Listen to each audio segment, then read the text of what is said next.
नमस्कार दोस्तों, कैसे हैं आप सभी लोग और आपका स्वागत है हमारे इस चैनल में गाइस। आज हम बात करने जा रहे हैं डॉक्टर भीमराव अंबेडकर स्कीम के बारे में। दोस्तों, ये राजस्थान गवर्नमेंट की बहुत ही फेमस स्कीम है और ये एससी एसटी के लिए अपने आप में एक ऐसी स्कीम है जो कि बहुत सारे डिफरेंशिएशंस के साथ में काम करती है।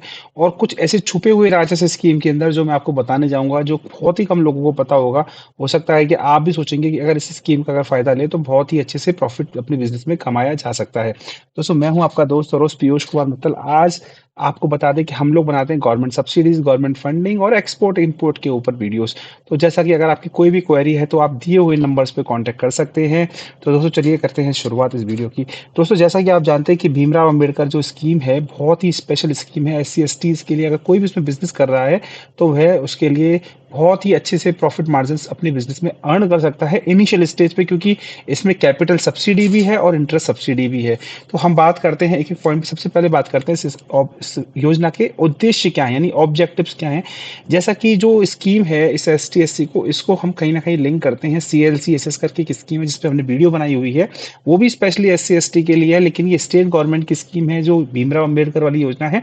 लेकिन और जो C L C S S scheme है वो सेंट्रल गवर्नमेंट की स्कीम है।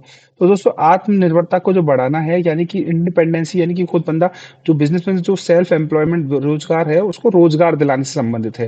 रोजगार सृजन में योगदान और सामाजिक आर्थिक सशक्तिकरण, जो इसके योजना के 3 उद्देश्य उसमें नोटिफिकेशन में लिखे हुए हैं, वो आज हमने डिस्कस किए हैं। आगे बढ़ते हैं कि इसकी एलिजिबिलिटीज क्या है।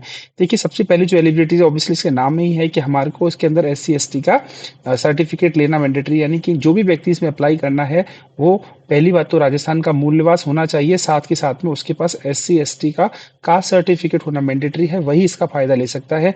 और दूसरी बात, वो बंदा प्रथम फर्स्ट टाइम एंटरप्रेन्योर होना चाहिए, यानी कि उसके पास वो बिजनेस कर रहा हो। कोशिश ये है कि अगर कोई पुराना एग्जिस्टिंग बिजनेस है उन्हें भी इसका लाभ दिया जाएगा, लेकिन जो प्राथमिकता दी जाएगी वो फर्स्ट टाइम एंटरप्रेन्योर को दिया जाएगी। इसमें तीनों प्रकार के बिजनेस कवर होंगे, चाहे वो मैन्युफैक्चरिंग हो, चाहे वो ट्रेडिंग हो, चाहे सर्विस हो। लेकिन इसमें कुछ शर्तें अलग हैं जो अभी हम अपनी अगली नेक्स्ट पीपीटी में डिस्कस करेंगे।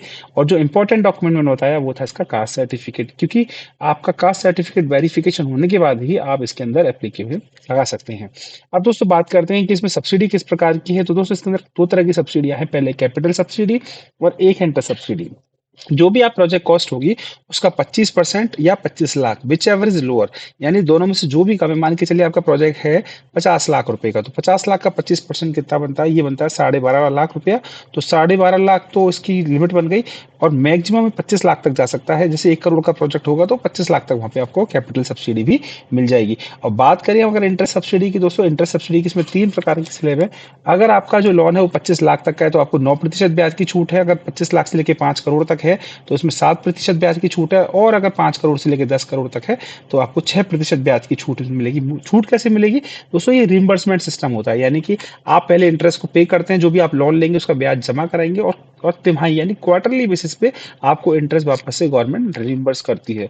बेनिफिशियरी कंट्रीब्यूशन, यानी आपको कितना पैसा लगाना है, आपको 5 से लेकर 10% तक का पैसा खुद को सेल्फ ओन्ड कंट्रीब्यूट करना होगा। जैसे मान के चलिए कोई पूरा प्रोजेक्ट है जिसके अंदर मान लो कोई मैन्युफैक्चरिंग करने जा रहे हैं, उसकी प्रोजेक्ट कॉस्ट 1 करोड़ रुपए की है, तो आपको 10 लाख रुपए इसमें खुद के लगाने होंगे, 90 लाख रुपए का बैंक लोन ले सकते हैं।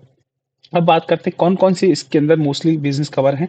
आप जितनी भी मैन्युफैक्चरिंग यूनिट है, जितनी भी सर्विस यूनिट हैं, जैसे कोई आप आर्किटेक्ट हैं, सीए हैं, या हम बात करें किसी भी अदर सेक्टर की जिसमें आप सर्विस प्रोवाइड करा सकते हैं, कोई भी ट्रेडिंग एक्टिविटी है, व्यापारिक गतिविधि, यानी कि वस्तु का क्रय विक्रय से है, जैसे आप वस्तु खरीदते हैं फिर उनको बेचते हैं।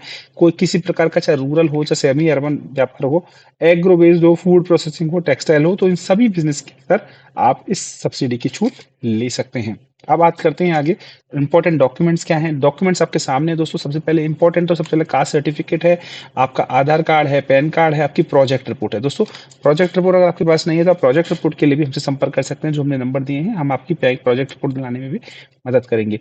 बैंक से आपको लोन लेना है, उद्यम रजिस्ट्रेशन हो गया है, जीएसटी रजिस्ट्रेशन है। दोस्तों, जीएसटी रजिस्ट्रेशन कब लेना है, जब आपका अगर लोन अमाउंट 7.5 लाख से ज्यादा का है तो आपको जीएसटी रजिस्ट्रेशन लेना है, अदरवाइज आपको जीएसटी रजिस्ट्रेशन लेने की भी आवश्यकता नहीं है। पासपोर्ट साइज फोटोग्राफ और बैंक अकाउंट डिटेल, ये सभी आपको इस डॉक्यूमेंट्स के साथ में अप्लाई करना होगा। अब बैंक से क्या है, बैंक देखिए आपको 2 तरह के लोन देगा इसमें, या तो आपको मशीन के लिए लोन देगा या आपको वर्किंग कैपिटल देगा। अब इसमें ध्यान रखने वाली बात ये है, अगर आप मैन्युफैक्चरिंग या सर्विस सेक्टर में हैं, तो 40% से ज़्यादा का आप सीसी लिमिट नहीं ले सकते। और बात करें इसके अंदर, अगर आप ट्रेडिंग एक्टिविटी में, तो आप 90% तक का आप उसमें सीसी लिमिट ले सकते हैं। और अगर बात करें मैन्युफैक्चरिंग की, तो 40% आप उसमें टर्म लोन लेना ज़रूरी है, यानी कि 40% का टर्म लोन होना चाहिए। और सर्विस वाले के ट्रेडिंग वाले क्षेत्रों के अंदर 10% का टर्म लोन होना ज़रूरी है। तो ये बात ध्यान रखनी है। ट्रेडिंग में थोड़ी रियायत दी गई है, यानी कि मशीन लोन आप कम भी ले सकते हैं, लेकिन मैन्युफैक्चरिंग और सर्विस है तो 40% मिनिमम आपको मशीन का लोन लेना ज़रूरी है। इसके बिना आप इसकी स्कीम में अप्लाई नहीं कर सकते हैं। जैसा कि हमने ब्याज में छूट और आपको पूंजीगत सब्सिडी भी आपको इसके बारे में बता दी है। दोस्तों, इसमें जो महत्वपूर्ण बिंदु हैं, आप भारतीय नागरिक होने के साथ में राजस्थान में भी आपको मूल निवास होना ज़रूरी है। सब्सिडी का आप दावा क्लेम करेंगे, यानी कि इंटरेस्ट आपको रिइंबर्समेंट मिलेगी। आपको डीआईसी में संपर्क करके कर सकते हैं और डीबीटी के माध्यम से ये होगा। और अगली बात करें योजना के लाभ क्या है, तो दोस्तों इसके अंदर ब्याज आपको बहुत कम पड़ता है। इनिशियल इन्वेस्टमेंट बहुत छोटा है, 10% मात्र इन्वेस्टमेंट पे आप काम कर सकते हैं। ब्याज की दर भी बहुत छोटी पड़ेगी। जनरली लोग ब्याज होता है वो 9.5-10% का ब्याज होता है।